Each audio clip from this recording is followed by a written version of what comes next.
بسم اللہ الرحمن الرحیم۔ السلام علیکم۔ بغداد کے مشہور شراب خانہ کے دروازے پر دستک ہوئی۔ شراب خانے کے مالک نے نشے میں دھت ننگے پاؤں لڑکھڑاتے ہوئے دروازہ کھولا تو اس کے سامنے سادہ لباس میں ایک پروقار شخص کھڑا تھا۔ مالک نے اکتائے لہجے میں کہا، معذرت چاہتا ہوں، سب ملازم جا چکے ہیں، یہ شراب خانہ بند کرنے کا وقت ہے، آپ کل آئیے گا۔ اس سے پہلے کہ مالک واپس پلٹا تو اجنبی نے اس کے کندھے پر ہاتھ رکھ کر کہا، مجھے بشر بن حارث سے ملنا ہے، اس کے نام بہت اہم پیغام ہے۔ شراب خانہ کے مالک نے چونک کر کہا، بولیے جناب، میرا نام ہی بشر بن حارث ہے۔ اجنبی نے بڑی حیرت سے سر سے لے کر پاؤں تک سامنے لڑکھڑاتے ہوئے شخص کو دیکھا اور بولا، کیا آپ ہی بشر بن حارث ہیں؟ مالک نے اکتائے ہوئے لہجے میں کہا، کیوں، کوئی شک ہے آپ کو؟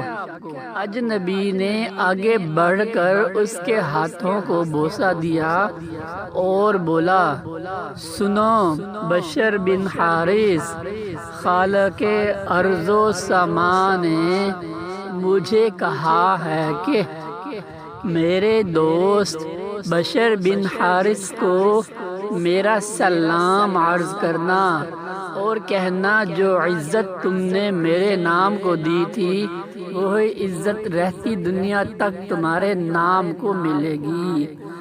اتنا سننا تھا کہ بشر بن حارث کی نگاہوں میں دو منظر گھوم گیا۔ جب ایک دن حسب معمول وہ نشے میں دھت چلا جا رہا تھا کہ اس کی نظر گندگی کے ڈھیر پر پڑی، ایک کاغذ پر پڑی جس پر اسم اللہ لکھا تھا۔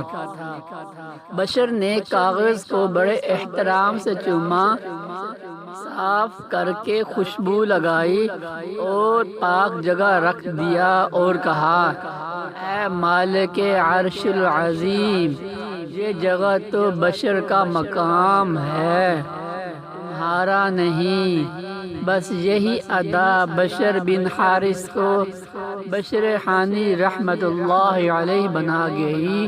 وہی بشر حافی جس کے متعلق اپنے وقت کے امام احمد بن حنبل فرمایا کرتے تھے، لوگو، جس اللہ کو احمد بن حنبل مانتا ہے، بشر حانی رحمت اللہ علیہ اسے پہچانتا ہے۔